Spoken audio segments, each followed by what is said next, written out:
Alors, Lolo, Yes.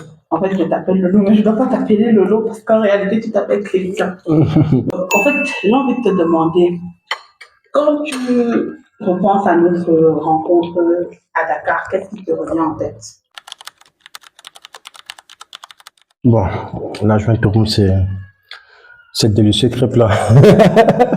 Mais après, le souvenir qui me revient, c'est déjà une collègue. En entreprise, c'est pas avec tout le monde, peut-être que tu as une certaine affinité. Et je pense que déjà dès le début, c'est passé. On sait bien, Côte d'Ivoire, Cameroun, c'est c'est la belle famille, c'est poisson, comme on dit, poisson fumé, non. Non, c'est comme ça. Et après, je me rappelle, moi, ce qui me revient en tête, c'est, moi, il t'appelle Laurine. Je dis, bon, ok, c'est Laurine pour tout le monde, mais c'est Lolo pour les intimes.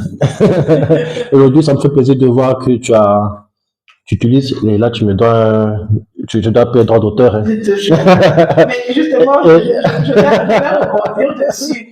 Effectivement, ce que peut-être des gens ne savent pas, c'est que oui, mon prénom c'est Laurie. Oui. Mais Lolo, c'est toi qui m'as donné ce nom de Lolo Ouais. et j'ai décidé de l'utiliser sur les réseaux sociaux partout et les collègues ont commencé à m'appeler ainsi, tout le monde a gardé Lolo. Donc, c'est devenu une vraie marque de fabrique aujourd'hui. Et j'ai envie de te demander, mais qu'est-ce qui t'a inspiré à mettre ce nom? Est-ce que ce surnom-là a une signification pour toi? Qu'est-ce que ça représente pour toi? Non, après, tu sais, déjà comme tu as dit, le feeling est passé. Après, on est amis, pourquoi les autres vont t'appeler comment ils t'appellent? L'exclusivité! Bien sûr. Donc, du coup, tout de suite, c'est venu Lolo, et puis j'avais rajouté Lolo pour les intimes. Oui, c'était vrai. Je me souviens, et j'ai Lolo dit pour les intimes, ouais. quelqu'un était venu demander après moi, et puis la personne a demandé, est-ce que je peux voir Laurie? Tu as dit, ok, il n'y a pas de problème, elle est là, mais c'est Lolo pour les intimes. Voilà. Non, mais vraiment, ça reste de très beaux souvenirs, quoi, franchement. Et voilà, effectivement, j'ai commencé mon aventure culinaire. J'étais encore employée. Ouais. Oui, parce que on s'est connus, on était collègues d'abord avant d'être des amis. Et justement, c'est avec les collègues là, j'ai commencé à vous vendre ma nourriture parce que j'ai été beaucoup encouragée par certaines amies comme Anita, les beignets, Anne-Marie, les gâteaux d'anniversaire. Quel regard en fait tu portes sur mon parcours et qu'est-ce qui, selon toi, fait la différence dans cette évolution? Quand je vois, je suis hyper fier parce que, en fait, ça montre un peu là où peut nous emmener nos passions. Parce que tu as commencé comme ça, tout petit, hein. Je me vois bien la cuisine, la petite cuisine de Sacré-Cœur, là, bien. Tu as commencé, après, ça s'est enchaîné, les commandes tous les samedis, où il y avait même des ruptures de stock. Des ruptures de stock. Après, j'étais hyper fier de l'invitation que tu as eue sur la chaîne, c'est sénégalaise, là. Oui, Marodi. Je pense que c'était avec la marque, bon, je sais pas si on peut dire les marques. Oui, donc moi-même j'ai oublié le nom de la marque. C'était Chef Aïda. C'était Chef Aïda, si je ne me trompe pas, voilà. Donc, une marque là. après ce jour-là, tiens, mon statut, je dis, on allait passer à la télé. Non, mais j'étais hyper fier. Non, en fait, c'est là où tu vois où est-ce que nos passions peuvent nous emmener, quoi. Donc, moi, je suis hyper fier. Après ça, tu as l'opportunité, tu as dû même laisser le boulot pour te consacrer exclusivement à la cuisine, où tu as commencé de façon amateur. Donc là, c'est un très beau parcours et je sais que devant ça sera meilleur, quoi. Et n'oublie pas aussi les différents ateliers que j'ai fait avec Arthur. Exactement. Et l'atelier, le fameux atelier pour la journée internationale des droits de la femme. Oui. Non, mais tu étais le chef de l'eau. Oui, j'ai tourné la patte là comme ça, là. Bon, ce n'est pas pour dire que Yann et Jean-Luc qui avaient fait l'atelier avec toi ce jour-là n'ont pas bien cuisiné, mais on a tous reconnu que ce jour-là, t'étais meilleur. Voilà, quand même. La pâte à peigner. Non, c'était de très beaux souvenirs, oui. Donc, dis-moi un peu par rapport à cet atelier-là, ce moment spécial qu'on a partagé et comment tu perçois ma cuisine à cette époque-là et aujourd'hui, par exemple, aujourd'hui, là, tu es venu manger. Oui, non, mais comment tu perçois ça aujourd'hui? Non, comparé à... En tout cas, tu sais, la cuisine, quand quelqu'un y met le cœur, tu le sens. Donc, le cœur que tu mettais depuis Dakar ici, on le sent encore dans la cuisine. On sait que tu aimes ça et tu le fais bien. Après, ce que j'aime, c'est, je pense qu'avec tout ce que tu as acquis sur les différentes expériences que tu as pu avoir, là, ça s'est affiné en fait côté goût. Côté goût, ça s'est affiné, côté raffinement, parce que c'est ça en fait qui te différencie peut-être des autres. Tu commences en amateur, mais après, quand il faut que tu entres peut-être dans un truc plus professionnel, il faut que ça, tu t'adaptes à l'environnement là-dedans. C'est une petite cuisine comme ça que tu fais à la maison comme ça, comment c'est présenté et tout, et côté goût, franchement, il n'y a rien à dire, quoi. C'est parfait. Et, C'est parfait. alors, j'ai envie de te demander, c'est vrai que oui, tu l'as dit, tu es fier de moi, tu es fier de mon parcours.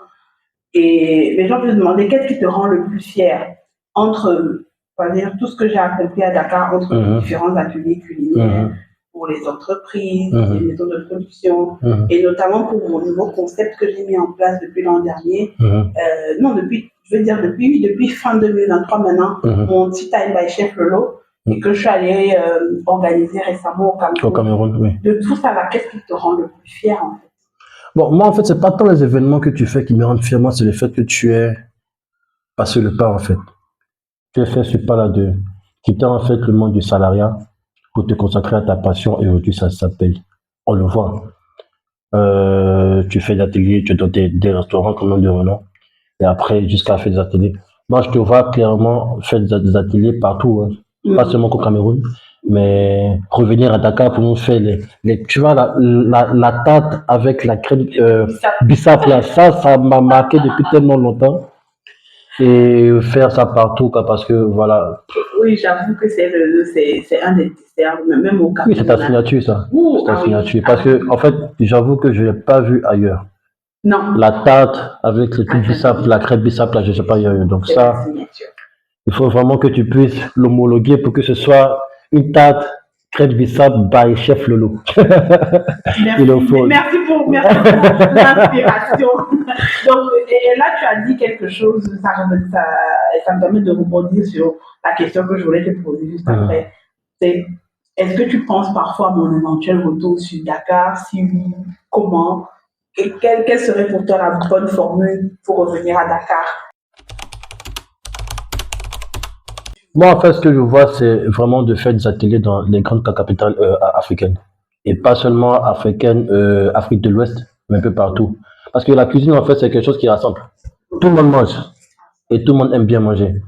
Et après, c'est quelque chose que tu peux faire découvrir. Je disais, le beignet haricot, je me rappelle, quelqu'un me disait, mais comment on peut manger beignet haricot avec la bouillie? Je dis, moi-même ça là, je l'ai dit aussi.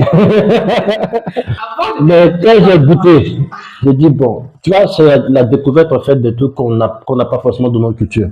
Moi, je me dis, moi, je te vois pas forcément dans une destination fixe ou dans un pays fixe, mais je te vois bien faire des ateliers dans toutes les grandes capitales africaines pour découvrir un peu la nourriture que tu fais de ton pays déjà et aussi les autres mets. Amin. Inch'Allah, ça viendra. Oui. Alors, j'ai encore deux dernières questions. Ok. Après, voilà. Tu me laisses manger? Je te laisse manger. Donc, moi, mes deux dernières questions, c'est pourquoi, selon toi, faire appel à moi comme chef ou traiteur, c'est bien plus qu'un service culinaire que je vais offrir? En fait, ça, je l'ai dit encore tout à l'heure, tu mets le cœur. En fait, quand tu fais la cuisine, tu sens en fait l'âme en fait de la personne dans ce qu'elle fait. Et je pense que les gens te le rappellent assez souvent. Que tu nous manques, la cuisine. En fait, plusieurs personnes peuvent faire la même chose, mais la façon dont la personne le fait, le cœur que la personne met dedans, la personne même, en fait, tu te donnes totalement à ta cuisine et ça se ressent dans ce que tu fais. Donc, moi, c'est vraiment ça que je retiens. Donc, guys, c'est bien suivi. C'est ça. Il faut me contacter pour tous vos événements. C'est ça, en fait. Laurine, en fait, quand tu goûtes, tu sais que c'est Laurine. Tu te fermes les yeux, tu prends 3 nourritures là, tu sais que c'est Laurine parce que, en fait, chaque chef a ses saveurs, a sa manière de mettre, en fait, sa touche personnelle, à mettre, en fait, toute son histoire aussi dans ce qu'elle fait comme cuisine. Et je pense que c'est ça vraiment qui fait la différence entre toi et les autres. Magnifique. Bon, Là, c'est une question, on va plutôt dire un petit volet personnel. Je vais dire ça comme ça. Bon, mais pas trop personnel, il ne faut pas trahir. Ah, vraiment. Non, mais j'ai envie de te demander, qu'est-ce que tu aimerais que les gens sachent sur Lolo, au-delà de la chef? Voilà, Lolo. de sortir de. Pourquoi faut dire des choses ici, là, pas toi? Je compte sur toi. Lolo est folle. Non, c'est une très belle personne. Laurine est folle. Elle est entière, en fait. Et ça, c'est ce qui est bien. C'est quelqu'un, elle est cash. Si elle n'aime pas, elle va te dire qu'elle n'aime pas. Si elle aime, elle va te dire qu'elle aime. Et c'est quelqu'un qui est vrai. Quelqu'un qui est vrai, quelqu'un qui est... En fait, c'est pour ça qu'on a pu garder ce contact-là depuis... On se connaît depuis quoi? Depuis 2015. maintenant 2015. Oui, ça. Même de rien, ça fait 10 ans. Waouh. Voilà, donc un contact qu'on garde depuis 10 ans, c'est forcément des gens à qui on tient. Oui. C'est quelqu'un qui est vrai. Avec son petit caractère de cochon, peut-être. Mais c'est Laurine qui l'apprend comme ça, mais c'est quelqu'un de vrai. C'est quelqu'un de vrai et ça ne le perd jamais, quoi. Merci. C'est ce qui fait Chef Lolo. En tout cas, en dehors de sa cuisine. Je vais te dire. Oui, vraiment. Pour ce petit échange qui m'a rappelé de très bons souvenirs. Je t'en prie. En tout cas, moi, je te souhaite encore beaucoup plus de réussite que la réussite qu'on voit déjà. Tu mérites d'aller très, très, très loin et continue comme ça de croire en ta passion. Mais n'oublie pas, oh, pardon, ne m'oublie pas. Beaucoup de courage. Merci beaucoup. Merci. À bientôt. À bientôt. Bon appétit. Merci. Après, tu me laisses manger.